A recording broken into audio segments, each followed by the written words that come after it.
Então, eu acabei de ver um vídeo de uma mulher que contava o testemunho dela sobre um sonho profético que Deus deu pra ela. Sobre o arrebatamento.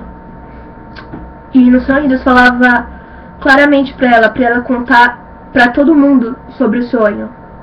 Pra ela colocar no YouTube, pra ela fazer vídeo, pra justamente alertar o povo de Deus. E Deus, ele mostra o amor dele com a gente quando ele fala com várias pessoas sobre o mesmo tema.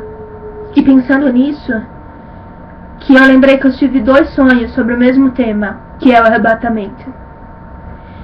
E eu acho que seria muito injusto se eu não compartilhasse com vocês, se eu não compartilhasse para as pessoas ouvirem o sonho.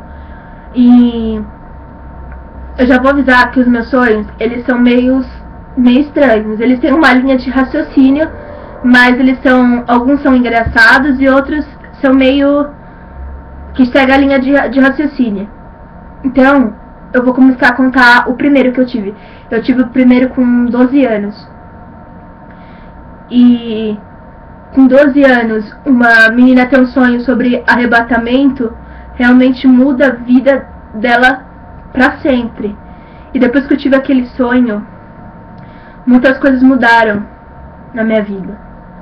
E era assim, eu tenho uma tia que ela não é tia de sangue, mas ela é muito amiga da minha mãe e ela participou muito da minha criação. Então, ela não é convertida. Ela ainda não aceitou Jesus e é um monte de coisa. E a gente tava na praia. Tava eu e minha mãe. E, na verdade, eu moro com a minha avó. Então, provavelmente minha avó estaria lá, mas ela não tava. E eu comecei a olhar pro céu e, sabe, eu tava meio brisando e olhando pro céu. E eu vi que o céu, ele tava estranho. E eu costumo olhar muito pro céu e o céu tava estranho.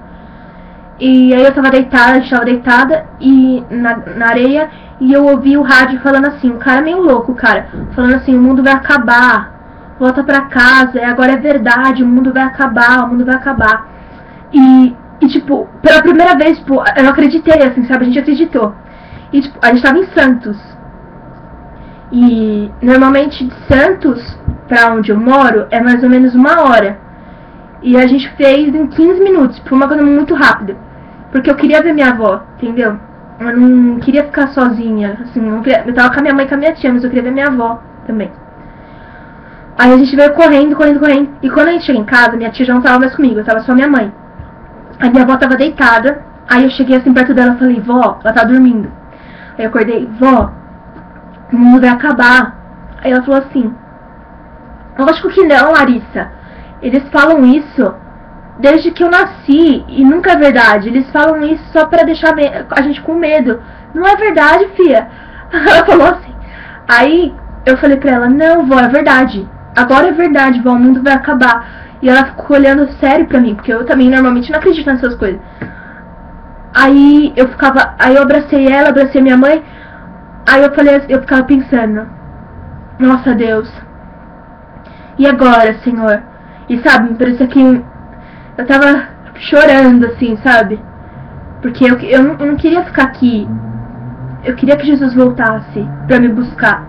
E eu clamei a Deus, Senhor, eu sei que tu veio me buscar, sabe? Mas eu ficava, ao mesmo tempo que eu sabia que ele ia me buscar, eu ficava com medo de nada acontecer. Aí eu sei que eu fechei o olho e quando eu abri, eu tava no céu, tipo, eu tava no universo. E tava escuro, né? O universo tava azul escuro. Aí eu vi, tipo, de longe, assim, eu vi a Terra, o Sol e a Lua. E quando eu tinha 12 anos, eu não sabia o texto que tá na Bíblia, que fala sobre que o Sol vai escurecer, que a Terra... Então, enfim, quando for o final dos tempos. E eu vi a Terra, tipo, escureceu. E a Terra... Não, o Sol escureceu. E a Terra... ela ficou murcha, ficou meio gosmenta. E a lua, tipo, eu também nem lembro o que aconteceu com a lua. Acho que a lua ficou vermelha. Eu não lembro o que aconteceu com a lua. Aí, eu fiquei assim, eu não via meu corpo. Então eu olhava pro céu, eu olhava pro lado, eu olhava pro outro lado. E eu falava, e agora? Né? E que eu como que eu faço pra ir embora? Como eu faço pra te ver, Deus? E aí eu só vi uma luz e aí acabou meu sonho, eu acordei. E o segundo sonho foi há 2 meses atrás. E foi numa semana que eu tava afastada da presença de Deus. Eu tava... Sabe quando você pede perdão pra Deus? Você tá pecando, um pecado atrás do outro. E aí você pede perdão pra Deus na hora. Ai, Senhor, me perdoa, eu não queria fazer. Ai, Senhor, me perdoa, eu não queria fazer. Só que, tipo, você pede perdão, só que você não tem força pra resistir o pecado. E a palavra de Deus diz que não vai ter tentação. Deus não vai chamar tentação ou qualquer coisa que você não vai conseguir aguentar. E eu não tava conseguindo aguentar. E Deus falava muito pra mim. Eu tava fazendo as coisas e Deus falava muito pra mim. Larissa, hoje em dia, a sua geração, eles acham que tudo é normal. Eles acham que ficar é normal. Eles acham que mentir pra conseguir o que quer é normal. Eles acham que desobedecer é normal, que ser rebelde é legal. E ele falava muito pra mim também sobre coisas que, tipo, a minha geração ao todo, não só as pessoas que não creem em Jesus, mas ele falava ao todo. Sobre masturbação ele falava sobre falta de confiança no Senhor, querer sempre achar, querer sempre fazer do nosso jeito. E no que ele me falava, tipo, é verdade, Senhor. É verdade, Senhor. E eu via as coisas em mim. E eu não conseguia, tipo, sabe, me livrar. Aí eu tinha um filme que eu queria muito assistir, que era 007. E naquela semana eu tinha assistido 007. E no filme, o vilão, ele fala pro 007 que o pai dele tinha uma ilha e que aquela ilha se infestou de rato. E o pai dele colocou todos os ratos num barco pra ver o que acontecia. E aí os ratos, um começou a comer o outro. E aí sobrou 2. Aí ele perguntou pro 007: e agora, 007? O que a gente faz? A gente deixa os 2 se comer, um comer o outro, um guerrear contra o outro, ou a gente cria uma nova espécie? Ou seja, ele tava falando pro 007 assim: ou você fica comigo e a gente cria o que ele queria, o que o vilão queria, ou a gente se mata. É lógico que o 07 falou que eles iam se matar, mas enfim, não convém. Aí eu tive um sonho no outro dia com um rato. Ou seja, quem são os ratos? A gente. Aí era assim, só. Eu tava numa... É muito engraçado, sonhar com rato. Então, aí era assim, era uma montanha preta. E tipo, do topo da montanha dava pra ver todas as outras montanhas pretas. E eu era um rato. E eu tava, tipo, no topo da montanha. E tinha outros ratinhos comigo no topo da montanha. Ou seja, era a minha geração. E de repente, os ratinhos começaram a cair da montanha. E eles eles tentavam subir assim, com as unhas assim, mas não conseguia subir a montanha. Tipo, eu olhava pros outros ratinhos, tipo, eles não conseguiam subir. E eu falava, vamos, a gente vai subir. E eles não subiam. Aí eu senti, tipo, eu era ratinho, eu senti uma coisa me empurrando pra subir. E aí eu consegui subir no topo. E logo que eu subi já veio uma luz. E falou assim: tá vendo? É aí que você tem que estar quando eu voltar.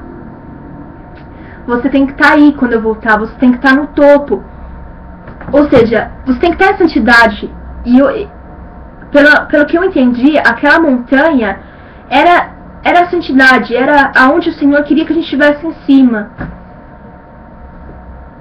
E aí depois, tipo, eu comecei, meu espírito, tipo, começou, tipo, meu Deus, onde eu tô? Tipo, nossa, é verdade. Nossa, é verdade. E mesmo Deus me falando, eu só tive a consciência no sonho.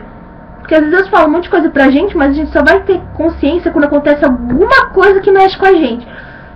E eu ouvi depois, né? Eu olhava pros ratinhos, né? E sede santos porque eu sou santo. Porque eu sou santo. E aquilo me renovou de tal forma que eu não quis mais. Eu ficava indignada quando vinha o pecado, quando eu caía, e quando vem qualquer outra coisa na minha mente, eu fico indignada. Deus, ele fala com a gente de uma forma muito grande. E eu quis compartilhar esses dois testemunhos com vocês, apesar de eles serem meio loucos, porque Deus falou claramente comigo sobre os pontos que eu tenho fraqueza. Ele falou sobre a minha família. Ele falou sobre a minha geração, sobre os teens. Ele falou comigo. Então, eu acho que tá na hora da gente parar realmente de ficar dando desculpa, de ficar tentando achar outras saídas, de brincar realmente com a presença do Senhor. Aquele vídeo daquela mulher me lembrou de tantas coisas que eu já passei, e foi sobre arrebatamento. Não era pra mim ter me lembrado de tantas coisas. Dediquem os melhores anos da sua vida pro Senhor, porque do jeito que tá o mundo hoje, eu tenho certeza que nada vai poder preencher a nossa vida, sabe? Nem as nossas fraquezas vão poder ajudar a gente em alguma coisa. A gente tem que vencer todas elas, saber que a gente não tá sozinho nessa. Que mesmo que pareça que o mundo todo tá corrompido, ainda existem pessoas levantadas por Deus para fazerem a diferença e para nos ajudarem a caminhar. E quando a gente não achar, Deus vai estar lá pronto. Quando Ele não colocar ninguém pra gente ver com os nossos olhos, Ele vai estar lá do nosso lado, mesmo que a gente não consiga ver. Ele tá lá para subir a gente. Ele tá lá para buscar pessoas que realmente queiram viver em santidade com Ele. E santidade não é mostrar para todo mundo que você não fica, que você não beija, que você é um santo. Santidade é o Senhor que vê diariamente e Ele te recompensa. Um dos grandes erros da nossa geração, que eu falo por mim também, é a gente querer mostrar para os outros as coisas de Deus, a gente querer mostrar para os outros o que a gente faz para Deus, sendo que a gente devia mostrar para os outros o quanto Deus é maravilhoso. E não pelos nossos atos, mas porque Ele nos leva a adorar Ele pela graça. Porque não foi, a gente não é nosso. A melhor coisa é você mostrar para os outros de uma forma sincera que o que você faz não é por merecer. Que você é santo, que você quer viver em santidade, porque Ele é santo. Não por você, entende? Não para dignificar o teu corpo, para você mostrar para os outros que você está junto no caminho. A gente mostra que a gente está junto no caminho, que a gente quer viver uma vida de santidade, quando a gente tá todo dia na pegada. Quando a gente ama as pessoas, quando a gente tá sempre de bom humor com as pessoas. Uma vez eu tava... Onde eu tava? Eu tava na rua, eu tava passeando com a minha mãe. Aí minha mulher olhou pra gente e falou assim: nossa, vocês estão sempre de bom humor. E tipo, pra elas, no dia a dia, isso é uma coisa que não acontece. Então que Deus, Ele possa transformar a gente e fazer da gente a diferença pra esse mundo. Ainda tem gente que quer viver em santidade. Eu acreditava que não, por isso que eu estava caindo. Mas se você não achar ninguém, lembra que Deus chamou você para ser santo. É isso. Me perdoa pelas minhas palavras um pouco confusas, mas é que eu sou uma pessoa tímida, mas eu quero que a minha geração, eu quero que a nossa geração ouça essas palavras. Porque o Senhor está voltando. E Ele quer uma igreja santa. Ele quer uma igreja santa. É isso. Deus abençoe. Que você possa achar confiança, segurança sempre no Senhor. Amém.